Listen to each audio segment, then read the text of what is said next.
Welcome to week 2 of our Value of the Week. For those of you who are new, this short, empowering message is designed for your kids to spark reflection and conversation on values that shape decisions, behaviors, and relationships. Last week we dove into the golden rule value, also known as respect. Respect is crucial for maintaining trusting and healthy relationships. With that said, do you find it hard to behave respectfully when you are angry? How about when you feel judged and treated unfairly? If so, you are not alone. Part of growing up and behaving maturely is learning how to express hot-blooded emotions like anger, frustration, and rejection in respectful ways. To the kids and teens listening, here's a challenge.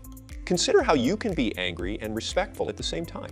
When you face unfairness or hear no to something you want, challenge yourself to express your feelings and perspective respectfully.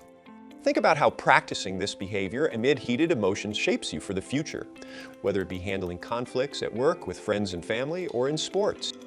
Now ask yourself, are you ready for the challenge?